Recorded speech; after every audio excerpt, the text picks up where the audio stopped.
السلام علیکم ورحمۃ اللہ وبرکاتہ۔ الحمد للہ رب العالمین والصلاة والسلام علی افضل الانبیاء و امام المرسلین، اما بعد۔ اعوذ باللہ السمیع العلیم من الشیطان الرجیم من حمزہ ونفخہ ونفثہ۔ خذ من اموالہم صدقۃ تطہرہم وتزکیہم بہا۔ ماہ رمضان تزکیہ نفس کا مہینہ ہے۔ انسان کے نفس کو، خیالات کو، سوچوں کو، آنکھوں کو، کانوں کو، ہر چیز کو پاک کر دینے کا مہینہ ہے۔ ماہ رمضان میں اللہ رب العزت نے ہمیں ہر گناہ سے پاک کرنے کا پورا بندوبست فرمایا، اور ہر نیکی کی طرف ہم آگے بڑھ سکیں، ہر نیکی کرنے کے لیے اللہ پاک نے ہمارے لیے پورا ماحول سازگار کر دیا۔ تو چونکہ یہ تزکیہ نفس کا مہینہ ہے، تو اسی کی مناسبت سے آج ہم آپ کے سامنے زکوٰۃ کے حوالے سے قرآن و حدیث کی روشنی میں کچھ گفتگو کریں گے، کیونکہ زکوٰۃ کا لفظی معنی بھی تزکیہ ہے۔ تزکیہ اور زکوٰۃ، ان کا روٹ ورڈ ایک ہی ہے۔ تو زکوٰۃ کو زکوٰۃ کیوں کہتے ہیں؟ اس کے دو میننگ ہیں۔ ایک تو زکوٰۃ کو زکوٰۃ اس لیے کہتے ہیں کہ واقعی اس سے انسان کا نفس پاک ہوتا ہے۔ کس چیز سے پاک ہوتا ہے؟ انسان کے دل میں اللہ پاک نے مال و دولت کی، کھیت و کھلیان کی، سونے چاندی کی ایک محبت پیدا فرما دی ہے، اور پھر اس محبت کو اپنے ایمانی جذبے سے کنٹرول کرنے کا ہمیں حکم دیا۔ تو جب ہم مال کو اللہ کی راہ میں خرچ کریں گے تو ہمارا نفس مال کی محبت سے پاک ہوگا، اس میں مال کی محبت کم ہوگی۔ اس لیے اللہ رب العزت نے اپنے بندوں کے امتحان کے لیے ان پر ایک یہ عبادت بھی فرض کی ہے، یہ مالی عبادت ہے کہ وہ زکوٰۃ ادا کریں۔ ہر وہ شخص جس کے پاس ایک خاص مقدار میں مال ہو، اس پر اللہ پاک نے اس مال میں سے کچھ مال اللہ کی راہ میں خرچ کرنا اس کو لازم کر دیا ہے، اس کو فرض کر دیا ہے۔ اگر کسی شخص کے پاس 52.5 تولے 52.5 52.5 تولے اگر کسی شخص کے پاس چاندی ہے، یا کسی کے پاس 7.5 تولے گولڈ ہے، سونا، یا ان کی مالیت کے برابر کرنسی ہے، پیپر کرنسی، اگرچہ اس دور میں تو پیپر کرنسی نہیں ہوا کرتی، یہ پیپر کرنسی در حقیقت سونے چاندی ہی کا الٹرنیٹ ہے۔ یہ ایک رسید ہوتی ہے گورنمنٹ کی طرف سے۔ جب یہ کرنسی شروع ہوئی تھی تو اس کے پیچھے ایکچولی لاجک یہ تھا کہ گورنمنٹ کہتی تھی کہ یہ سونا چاندی کیا آپ لیے پھریں گے، یہ سونا چاندی سمجھے ہمارے پاس پڑا ہے تو ہم اس کی رسید آپ کو دے دیتے ہیں۔ تو بہرحال آہستہ آہستہ پھر یہ صرف پیپر کرنسی ہی چلنے لگی، اور اب جتنے نوٹ ہوتے ہیں اتنا گورنمنٹ کے پاس سونا چاندی بھی موجود نہیں ہوتا۔ بہرحال یہ سونے چاندی ہی کا الٹرنیٹ ہے، کرنسی، روپے، ریال، ڈالر وغیرہ۔ تو زکوٰۃ کیا ہے اور اس کا نصاب کیا ہے، وہ سماعت فرمائیے۔ اگر کسی شخص کے پاس 52.5 تولے چاندی ہے، اور یا پھر اس کے پاس 7.5 تولے گولڈ ہے، یا پھر ان کے برابر کرنسی ہے، ان میں سے کسی ایک کے بھی برابر کرنسی ہے، تو اس مال پر 1 سال بھی گزر جائے، 1 سال وہ اس کو استعمال میں نہیں لا رہا، خرچ نہیں کر رہا، پڑا ہوا ہے، پڑا ہی ہوا ہے، تو سال کے بعد اللہ رب العزت کا یہ حکم ہے کہ اب اس شخص کو چاہیے، یہ تو مال اس طرح زیادہ دیر پڑا رہنا ٹھیک نہیں ہے، اس کو نکال لو۔ اور انفاق کا معنی ہوتا ہے نا خرچ کرنا، انفاق فی سبیل اللہ۔ اگرچہ ہم اللہ کی راہ میں مال خرچ کرنے پہ بات پہلے کر چکے ہیں کہ پیارے نبی صلی اللہ علیہ وسلم ماہ رمضان میں تیز آندھی سے بھی زیادہ اللہ کی راہ میں مال خرچ کیا کرتے تھے، صدقہ و خیرات کرتے تھے، لیکن وہ بات ہے نفلی صدقات و خیرات۔ آج ہم بات کرنے جا رہے ہیں فرض انفاق کی، فرض صدقے کی، اور فرض صدقے کو ہی زکوٰۃ کہتے ہیں اسلامی ٹرمنالوجی میں۔ جو صدقہ فرض ہوتا ہے نا اسی کو زکوٰۃ کہتے ہیں۔ تو انفاق کا لفظی معنی ہوتا ہے سوراخ کرنا، جس کا ہم ترجمہ کرتے ہیں نا خرچ کرنا، ینفقون، وہ خرچ کرتا ہے، اس کا لفظی اور لغوی معنی ہوتا ہے سوراخ کرنا۔ اب لوگ سونے، چاندی، اشرفیاں، جواہرات، ان کو تھیلیوں میں بند کر کے رکھتے تھے، باندھ کے رکھتے تھے۔ آج کل اکاؤنٹ میں رکھتے ہیں لوگ، بینک میں رکھتے ہیں، لاکر میں رکھتے ہیں۔ تو اس میں سوراخ کرنا، سوراخ کریں گے تو اندر سے چیز باہر نکلے گی نا۔ تو ینفقون کا مطلب ہے کہ کھولو ان اپنی گٹھڑیوں کو، کھولو ان اپنے لاکس کو، لاکرز کو کھولو، اس میں سے نکالو مال۔ تو بہرحال زکوٰۃ کی ڈیفینیشن اور اس کا نصاب میں عرض کر رہا تھا کہ اگر 52.5 تولے کسی شخص کے پاس چاندی ہو یا 7.5 تولے گولڈ سونا، یعنی اس کے برابر اس کے پاس کرنسی ہو اور اس کو سال گزر جائے، تو اللہ پاک کا حکم یہ ہے کہ اس میں سے 2.5%، 2.5%، 2.5% یہ اللہ کی راہ میں خرچ کر دو۔ 2.5% کتنا بنتا ہے؟ اگر 1,00,000 روپیہ ہے، اس میں سے 2,500 روپیہ، 2,500 روپیہ خرچ کر دو سال بعد، یا پھر اتنے جمع ہی نہ کرو۔ اس کو کہتے ہیں زکوٰۃ اور اس کا نصاب۔ تو ایسا کرنے سے انسان کا جو باقی مال ہوتا ہے نا وہ پاک ہو جاتا ہے، اور اگر یہ 2.5% اس مال میں سے زکوٰۃ نہیں دیتا تو اس کا وہ مال وہ سانپوں کی خوراک ہے۔ قیامت والے دن پیارے نبی صلی اللہ علیہ وسلم نے فرمایا کہ انسان کا یہ مال، یہ اس کا خزانہ جو ہے نا، یہ سانپوں کی شکل اختیار کر جائے، اور یہ سانپ پھر اس کے گلے اور جسم کو لپٹ جائیں گے اور اس کو ڈسیں گے اور کہیں گے کہ میں ہوں تمہارا خزانہ جسے تم جمع کر کر کے رکھتے۔ اور اسی بات کی طرف اللہ پاک نے اشارہ کیا سورۃ توبہ، والذین یکنزون الذھب والفضة ولا ينفقونها فی سبیل اللہ، وہ لوگ جو اپنے خزانوں کو، سونے کو، چاندی کو جمع کر کر کے رکھتے ہیں اور اسے اللہ کے راہ میں خرچ نہیں کرتے، تو ان کے لیے بڑا دردناک عذاب ہے۔ تو اسی کی تفسیر میں یہ حدیث بھی آتی ہے سانپوں والی۔ تو جس میں سے 2.5% آپ نہیں نکالیں گے وہ بلیک منی ہے اسلام کی نظر میں۔ ایک انکم ٹیکس FBR کی نظر میں بھی بلیک منی ہوتی ہے جس میں سے آپ ٹیکس نہیں دیتے، اور ایک اللہ کی نظر میں بلیک منی ہے جس میں سے آپ زکوٰۃ نہیں نکالتے۔ تو زکوٰۃ ادا کرنے سے مال پاک ہو جاتا ہے۔ اللہ پاک نے اس زکوٰۃ کے لیے قرآن و حدیث میں بہت سی موٹیویشن رکھی ہے، بہت سی آیات میں زکوٰۃ ادا کرنے کا حکم دیا ہے اللہ پاک۔ قرآن مجید کے آغاز سے ہی یہ ذکر شروع ہو جاتا ہے۔ سورۃ البقرہ کی ابتدائی آیات میں بھی اللہ کی راہ میں خرچ کرنے کا ذکر ہے، نماز قائم کرنے کے بالکل ساتھ۔ تو اہل علم کا خیال ہے کہ یہاں بھی خرچ کرنے سے مراد بیسیکلی زکوٰۃ ہے، کیونکہ اس سے بالکل ملتی جلتی آیت سورہ لقمان میں موجود ہے۔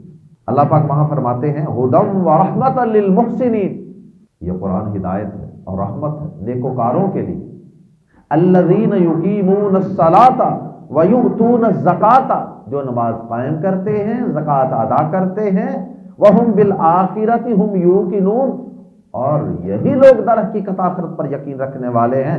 اولئک علی ھدی من ربہم واولئک هم المفلحون، یہی لوگ ہدایت یافتہ ہیں، سیدھی راہ پر ہیں، اور یہی لوگ کامیاب ہونے والے ہیں۔ یہ سورہ لقمان کی آیات ہیں، لیکن دیکھ لیں سورۃ البقرہ کی ابتدائی آیات سے بالکل مل رہی ہے۔ سورۃ البقرہ کی ابتدائی آیات میں تھا ینفقون، اور یہاں یؤتون الزکاۃ، نماز کے ساتھ قرآن مجید میں اکثر و بیشتر زکوٰۃ کا ذکر آتا ہے، اور تقریباً قرآن مجید میں نماز کے حکم کے ساتھ 32 ٹائمز 32 دفعہ زکوٰۃ ادا کرنے کا حکم ہے، یعنی نماز اور زکوٰۃ دونوں کا جو کولیکٹیولی حکم ہے نا، وہ تقریباً 32 ٹائمز ہے قرآن مجید میں، نماز اور زکوٰۃ، نماز اور زکوٰۃ۔ نماز اللہ کا حق ہے، زکوٰۃ بھی اگرچہ اللہ کا حق ہے لیکن بندوں پر خرچ ہوتا ہے، اس لیے بندوں کا حق بھی اس کو کہہ سکتے ہیں۔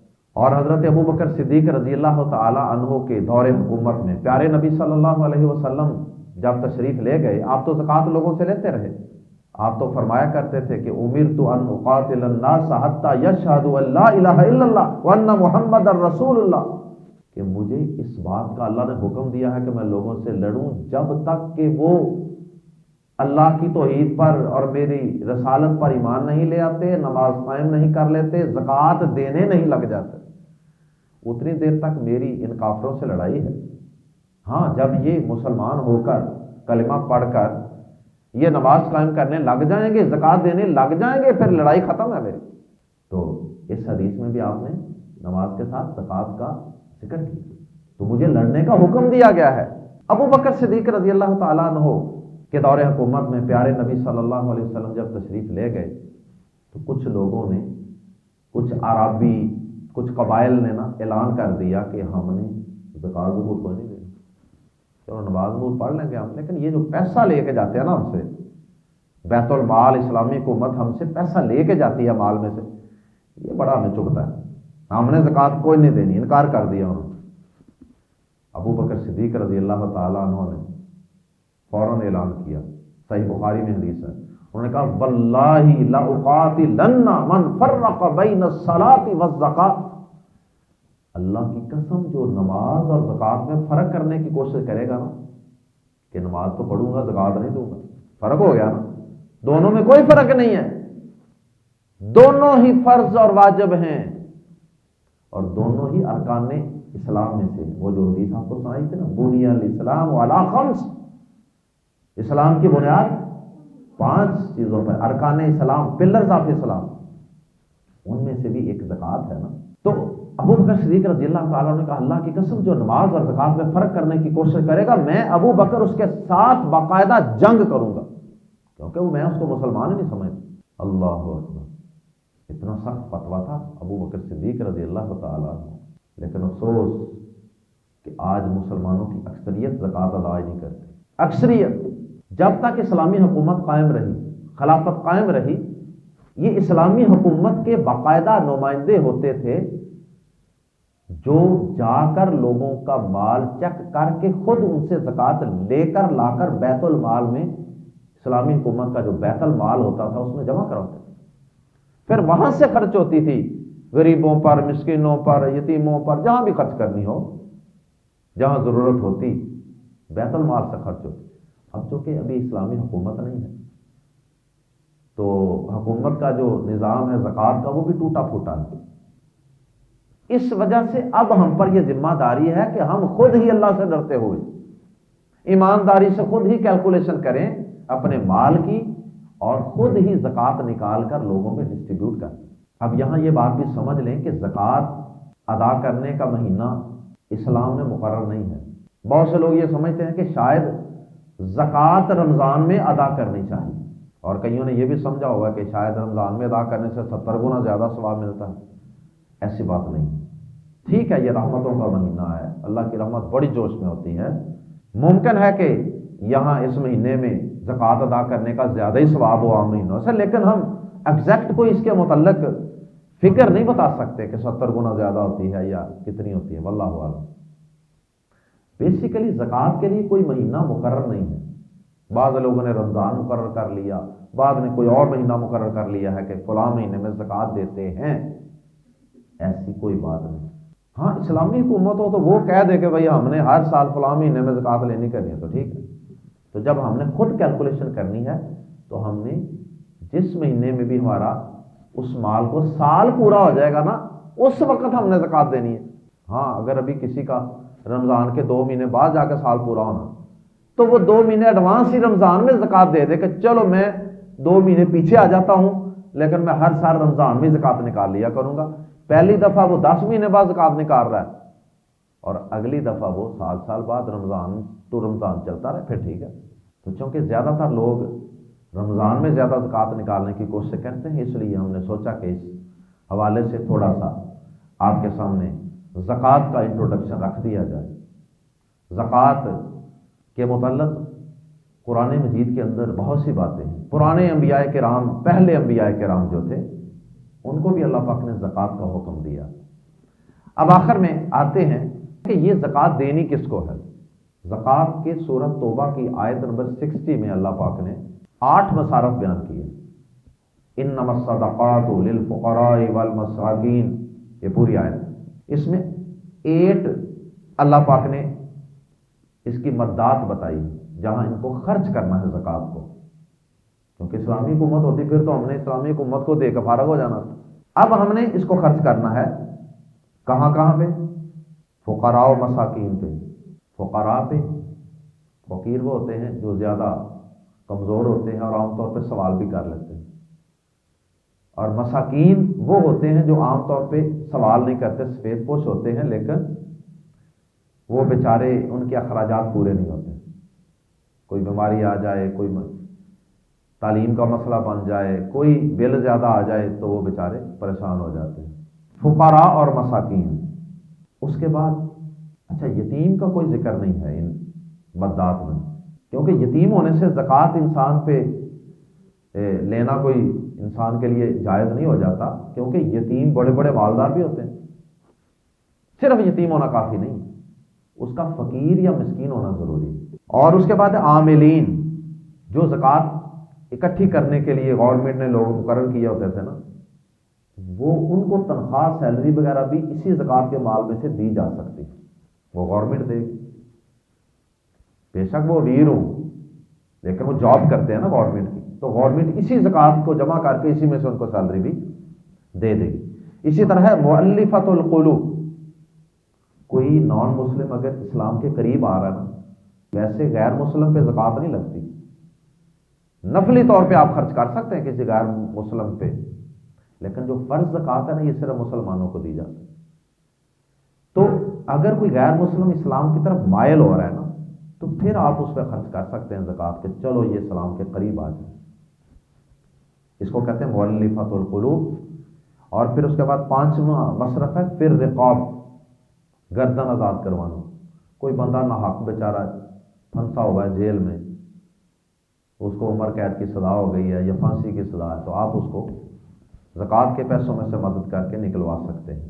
اس دور میں چونکہ غلام بھی ہوتے تھے تو غلاموں کو آزاد کروانے میں بھی زکوٰۃ دے سکتے تھے، یہ مطلب تھا گردن آزاد کروانا۔ اور 6واں مصرف ہے غارمین، مقروض، بندہ ہے تو بیچارہ ٹھیک تھا اس کا سٹیٹس، لیکن قرض کے نیچے دب گیا، تو اس سے آپ زکوٰۃ میں سے مدد کر کے اس کو قرض سے آزاد کروا سکتے ہیں، اگر وہ واقعی اس طرح کا مقروض ہے کہ وہ دینے کی پوزیشن میں نہیں ہے۔ اس کے بعد 7واں مصرف ہے فی سبیل اللہ۔ فی سبیل اللہ کا مطلب اللہ کی راہ۔ بعض نے تو کہا کہ اس سے ہر چیز، ہر خیر کا کام مراد ہے، لیکن اگر ہر خیر کا کام ہی مراد ہوتا پھر اللہ تعالیٰ کو یہ ساری تفصیلات بتانے کی کیا ضرورت ہے؟ پھر اللہ تعالیٰ ایک ہی لفظ بول دیتے فی سبیل اللہ۔ اس لیے اکثر اہل علم کہتے ہیں نہیں، فی سبیل اللہ سے مراد صرف جہاد فی سبیل اللہ، کیونکہ جہاد کے لیے بھی فی سبیل اللہ کا لفظ اکثر استعمال ہوتا ہے قرآن و حدیث میں۔ اور 8واں مصرف ہے وابن السبیل۔ ابن سبیل کا مطلب سبیل رستے کو کہتے ہیں، راستے کا بیٹا مطلب مسافر۔ مسافر آدمی مالدار بھی ہے لیکن سفر کے اندر اس کو ضرورت پڑ گئی ہے، کرایہ نہیں ہے، کوئی رہنے کے لیے جگہ نہیں ہے، تو آپ اس پہ زکوٰۃ سے خرچ کر کے اس کی ہیلپ کر سکتے ہیں، بے شک اپنے گھر میں وہ لینڈ لارڈ ہو، جتنا جس طرح کا مرضی ہو۔ اب زکوٰۃ کے حوالے سے بہت سے لوگوں نے یہ مفروضہ قائم کیا ہوا ہے کہ زکوٰۃ، جس کے پاس اپنا گھر ہے اس کو زکوٰۃ نہیں دینی، جس کے پاس اپنی گاڑی ہو اس کو زکوٰۃ نہیں دینی، جس کا چھوٹا سا کوئی سیٹ اپ ہے، ایک مشین لگائی ہوئی ہے، کارخانہ چھوٹا سا چلا رہا ہے، اس کو زکوٰۃ نہیں دینی۔ یہ سب مفروض ہے۔ گاڑی کتنے کی آتی ہے؟ 3 لاکھ کی بھی گاڑی ہے، کار آ جاتی ہے، 5 لاکھ کی بھی آ جاتی ہے، 10 لاکھ کی بھی آ جاتی ہے۔ تو کار ماڑی موٹی کسی نے رکھی ہے، وہ تو ایک ضرورت ہے بنیادی، بچوں کو لے کے جاتا ہے، چھوڑ کے آتا ہے، ایک فیملی کی ضرورت۔ کار کو دیکھ کر ہم یہ نہیں کہہ سکتے کہ یہ مسکین نہیں ہے. کار والا بندہ بھی مسکین ہو سکتا ہے, سفید پوش ہو سکتا ہے, اس کے اخراجات بیچارے کے نہیں پورے ہو. ہاں اس نے کوئی لینڈ کروزر رکھی ہے, عیاشی کر رہا ہے, مرسڈیز رکھی ہے, پھر تو بندہ کہے. لیکن ایک سادی سی سواری ہے اس کے پاس, یا مکان اپنا اس کے پاس 3 4 5 مرلے کا مکان ہے, تو یہ جرم ہو گیا مکان ہونا. کیا اب وہ اپنے بچوں کی فیس یا ہاسپٹل کے اخراجات پے کرنے کے لیے کیا اپنا مکان بیچ دے یا گاڑی بیچ دے؟ نہیں, یہ اس کی بنیادی ضروریات. تو اس کے باوجود بھی کسی پر زکوٰۃ لگ سکتی ہے. پھر ایک لوگوں کے ذہن میں یہ سوال ہوتا ہے کہ کیا زکوٰۃ کے لیے بتانا ضروری ہے؟ جس کو آپ دے رہے ہیں زکوٰۃ, اس کو بتانا ضروری ہے کہ یہ زکوٰۃ کے پیسے؟ نہیں, ضروری نہیں. کیونکہ جو سفید پوش آدمی ہوگا نا مسکین, اسے جب آپ بتا دیں گے نا یہ زکوٰۃ ہے, تو وہ تھوڑا سا اوائڈ کرے گا, انسلٹ سمجھے گا اپنی کہ میں تو سفید پوش آدمی ہوں, میں زکوٰۃ لوں. تو اس لیے آپ اسے بتائے بغیر بھی اگر اس کی ہیلپ کر دیں کہ لو جی اس کی کسی جگہ آپ سمجھتے ہیں اس کی دکان کے اوپر کھاتا چل رہا ہے, وہاں اس کا قرضہ ہے 30 لاکھ 30,000 50,000, دکاندار کو جا کے دیں, ڈائریکٹ بھی دیں اس کو کہ یار اس سے نہ لینا, اسے کہنا کہ تمہارے کو دے گیا, یا اسے کہنا کہ آپ سے ہم نے نہیں لینے. 100 طریقے ہوتے ہیں. یا اس کو آپ خود بھی ہیلپ کر دیں, اسے کہہ دیں کہ یار یہ لو بچوں کو ذرا کوئی چیز بنا دینا. زکوٰۃ کا بتانا کوئی ضروری نہیں ہے. جو قریبی لوگ ہوتے ہیں نا, ان کو پہلے دیکھنا چاہیے. آپ کے بہن بھائی ہیں, آپ کے قریبی کزن ہیں, ان کو پہلے زکوٰۃ دیں اگر وہ مستحق ہیں تو.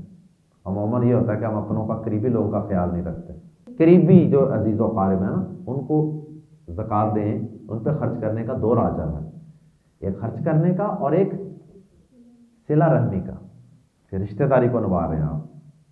تو قریبی لوگوں کا پہلے خیال رکھنا چاہیے. اسی طرح زکوٰۃ کو کیلکولیٹ کرنے کا طریقہ کیا ہے؟ یہ تو تھا اس کے مصارف تھے. مصارف پہلے نصاب بتایا تھا. نصاب کتنا ہے؟ 52.5 اور 7.5 تولے جو بتایا آپ.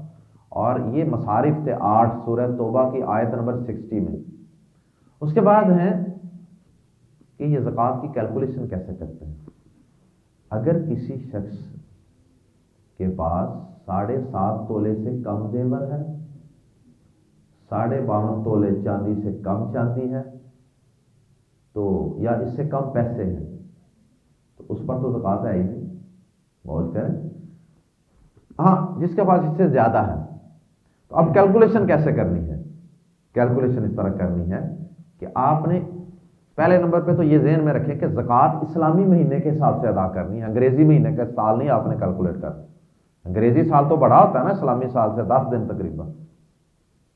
آپ نے اسلامی مہینوں کے حساب سے اسلامی احکامات پہ عمل کرنا ہوتا.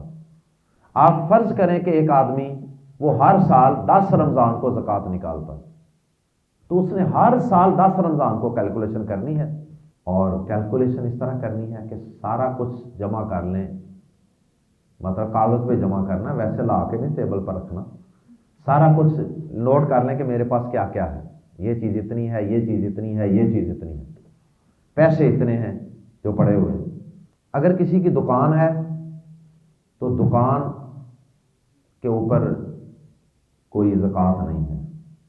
مکان اس کا ذاتی ہے, مکان ذاتی اس کی گاڑی ہے, ان پر زکوٰۃ نہیں ہے. ہاں یہ جو زیور ہوتا ہے نا ذاتی استعمال کے لیے, اس میں علماء میں اختلاف ہے. کچھ کہتے ہیں اس میں بھی زکوٰۃ نہیں ہے, لیکن زیادہ علماء کا موقف ہے کہ جو ذاتی استعمال کی چیزیں ہیں نا, ان میں سے گولڈ کے اوپر, زیور کے اوپر زکوٰۃ بہرحال ہے, تو بہتر ہے کہ زکوٰۃ دے دی جائے. باقی ذاتی استعمال کی چیزوں پر زکوٰۃ نہیں ہے کہ آپ کے کپڑے 50 سوٹ آپ نے لٹکائے ہوئے ہیں الماری میں, ان کی کیلکولیشن شروع کر دیں, وہ نہیں کرنی. کسی کا کارخانہ ہے, اس میں مشینری ہے, اس پہ کوئی زکوٰۃ نہیں. ہاں اگر کسی نے کمرشل پلاٹ لیا ہوا ہے, بزنس ہے اس کا, کاروبار, پلاٹ لیتا ہے بیچتا ہے, تو اس چیز پر زکوٰۃ ہوگی. اچھا اب آپ نے کرنا کیا ہے؟ جو کچھ آپ کے پاس ہے, جتنا مال ہے, اچھا دکان پر تو زکوٰۃ نہیں ہے, لیکن جو دکان کے اندر مال پڑا ہوتا ہے نا, کپڑے کے تھان پڑے ہوئے ہیں, میڈیسن کا کام ہے, میڈیکل سٹور ہے, تو اس میں جتنی دوائیاں پڑی ہوئی ہیں, ان چیزوں کو کیلکولیٹ کرنا ہے.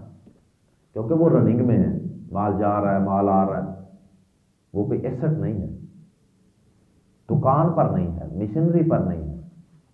لیکن جو اس دکان کے اندر مال پڑا ہوا ہے، راشن پڑا ہوا ہے، ان سب کی کیلکولیشن کرنی ہے سال میں ایک دفعہ، کیونکہ ہر چیز کا الگ الگ حساب رکھنا تو مشکل ہے کہ اس کو کتنی دیر ہوئی، اس کو کتنی دیر ہوئی۔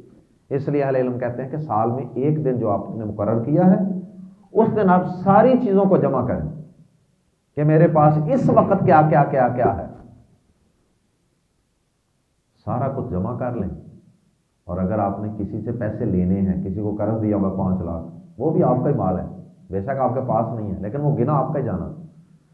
اسی طرح اگر آپ نے کسی کو قرض دینا ہے واپس، تو وہ قرض بھی آپ اندر سے مائنس کریں گے، کیونکہ وہ آپ کا مال نہیں ہے۔ آپ کے پاس ہے 5 لاکھ، آپ نے کسی سے لیا ہوا، وہ آپ کا نہیں ہے، اس کو اندر سے آپ نے کیا کر دینا، مائنس، وہ آپ کا نہیں۔ اور جو آپ نے لوگوں سے لینا ہے اس کو جمع کر لینا، ایڈ کر لینا،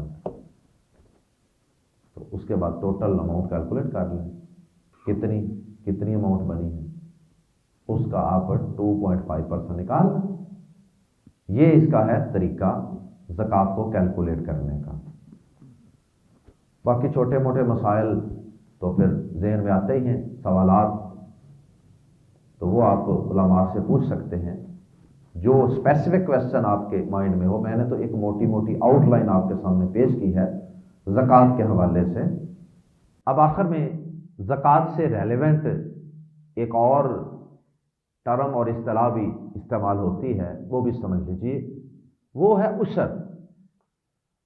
عشر جو ہے یہ بھی زکوٰۃ ہی کی ایک قسم ہے، اور یہ عشر ادا کیا جاتا ہے جو آپ زمین میں سے اگاتے ہیں، فصلیں وغیرہ، چاول، گندم، کپاس وغیرہ، تو ان پر بھی اللہ تعالیٰ نے اس میں سے بھی، اس کاشت میں سے، اس فصل میں سے بھی اللہ پاک نے ایک مقرر حصہ رکھا ہے فقراء کے لیے، غرباء کے لیے، اور اللہ کی راہ میں خرچ کرنے کے لیے۔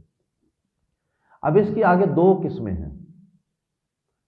2 قسمیں اس طرح ہیں کہ اگر تو کسان جو کھیتی باڑی کر رہا ہے، اگر تو وہ اپنی زمین کو پانی دیتا ہے قدرتی طریقے سے، نہروں سے، چشموں سے، یا بارش کا پانی، وہاں بارش کثرت سے ہوتی ہے اور اسی سے فصلیں اگاتی ہیں، اب اس کا خرچ کم ہے کیونکہ اس کے ایکسپینس کم ہیں، اس لیے اس کو عشر زیادہ دینا پڑے۔ یہ عشر دے گا 10واں حصہ، 10واں حصہ یہ عشر دے گا، یعنی اگر 100 بوری گندم ہوئی ہے تو اس میں سے 10واں حصہ بن جائیں گے 10 بوریاں۔ یہ 10 بوریاں اس نے سائڈ پہ نکال کے رکھ دینی ہے جس دن فصل کی کٹائی ہوئی ہے۔ سورۃ الانعام میں اللہ پاک فرماتے ہیں وَآتُوا حَقَّهُ يَوْمَ حَصَادِهِ، فصل کی کاشت کے دن ہی اس فصل کا جو حق ہے، اس میں سے جو اللہ نے حصہ مقرر کیا ہے غرباء و مساکین کا، فی سبیل اللہ کا، وہ حصہ اسی دن نکال دو۔ تو یہ جو عشر ہے یہ سال بعد نہیں ادا کیا جاتا، یہ فصل کے حساب سے ادا کیا جاتا ہے۔ سال میں آپ 2 فصلیں اگا لیں تو 2 دفعہ دیں گے، 3 فصلیں اگائیں گے تو 3 دفعہ دے دیں گے، 1 فصل اگائیں گے 1 دفعہ دے دیں گے۔ تو جتنی فصلیں اتنی دفعہ آپ نے عشر نکالنا ہوتا ہے۔ تو اگر نیچرل پانی سے زمین سیراب ہو رہی ہے تو پھر آپ نے زیادہ عشر دینا ہے، اور وہ بنے گا 10واں حصہ، اور وہ بنے گا 100 بوری میں سے 10 بوری۔ اور اگر ایک آدمی، اس کو نیچرل پانی وہاں میسر ہی نہیں ہے، بارشیں ہوتی نہیں اس علاقے میں یا بہت کم ہوتی ہیں، اور اسے ٹیوبل وغیرہ چلا کر، ٹیوبل کے ذریعے ظاہر ہے وہ تیل لگائے گا، اس میں وہ ڈیزل چلائے گا، تو کافی اس کو محنت کرنی پڑے گی اور اخراجات بھی زیادہ ہوں گے۔ اس صورت میں چونکہ اخراجات زیادہ ہیں، اس لیے شریعت نے اب اس کا عشر کم کر دیا۔ اب اس سے شریعت کتنا عشر لے گی؟ نصف عشر، جتنا پہلے وہ نیچرل پانی سے سراب ہونے والی زمینوں کا عشر تھا نا 10واں حصہ، اس کا بھی نصف، تو 10ویں حصے کا نصف بنتا ہے 20واں حصہ۔ 20واں حصہ کا مطلب ہے 100 بوری میں سے 5 بوریاں۔ تو یہ ہے اس عشر کی مختصر سی تفصیل۔ اگر کسی شخص نے ٹھیکے پر زمین دی ہوئی ہے، اگر تو خود کاشت کرتا ہے پھر تو وہ خود نکال دے گا، لیکن اگر کسی شخص نے زمین دی ہوئی ہے ٹھیکے پر، تو ایسی صورت میں یہ شخص جو ٹھیکہ لے رہا ہے، یہ تو جو پیسے وصول کرے گا، یہ ان پیسوں پر اگر زکوٰۃ بنتی ہوگی سال بعد تو دے گا، جو ٹھیکے کی شکل میں اس کو انکم ہو رہی ہے۔